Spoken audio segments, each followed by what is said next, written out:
Hi friends, Oppo brand నుంచి ఒక phone అయితే రాబోతుంది. Oppo K13 5G. ఈ ఫోన్‌కి సంబంధించి ఫీచర్స్ ఒక లెవెల్‌లో ఉన్నాయి.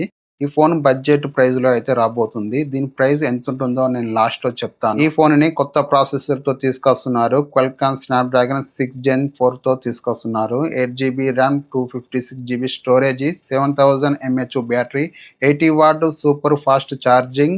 ఈ ఛార్జర్ ఉపయోగించి 30 మినిట్స్‌లో 62% ఛార్జ్ చేయొచ్చు. Vapour cooling chamber 6000 mm graphic and 5700 ultra large VC cooling dual stereo speakers. Display గురించి చూసుకుంటే గనక 6.67 inch 120 Hz refresh rate, super bright AMOLED flat screen తో వస్తుంది. 1200 నిట్ స్పీక్ బ్రైట్నెస్.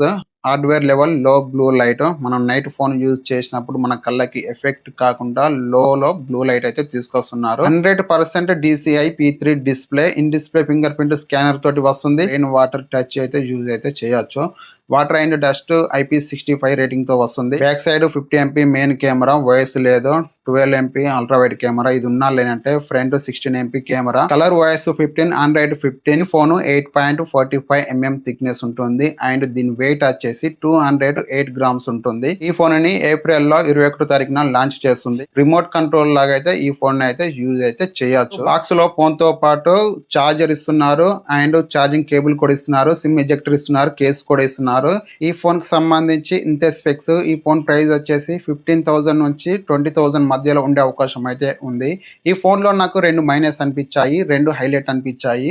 ఫస్ట్ మనం మైనస్ గురించి మాట్లాడుకుంటే water and dust IP65 rating ఏదైతే ఉందో ఇది IP67 రేటింగ్ తో వస్తే బాగుండు. Back side 50 MP main camera ఏదైతే ఉందో ఆప్టికల్ స్టెబిలేషన్ తో వస్తే బాగుండు. వీడియో తీసినప్పుడు స్టేబుల్ గా అయితే వస్తుంది. అలాగే మనం ఫొటోస్ తీసేటప్పుడు మన హ్యాండ్స్ షేక్ అయినాయని కూడా ఫొటోస్ బాగా అయితే వస్తాయి.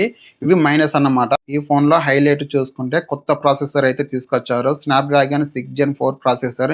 ఇది డైలీ యూజ్ కానీ గేమింగ్ కానీ బాగానే ఉంటుంది. ఇంకా దీంట్లో 7000 mAh బ్యాటరీ ఏదైతే ఉందో ఇది కూడా హైలైట్. ఈ ఫోన్ గురించి మీరేమంటారు అనేది కామెంట్ చేయండి. ఈ వీడియో కనుక మీకు నచ్చితే లైక్ చేయండి. ఇలాంటి వీడియోస్ కొరకు మన ఛానల్ని సబ్స్క్రైబ్ చేసుకోండి.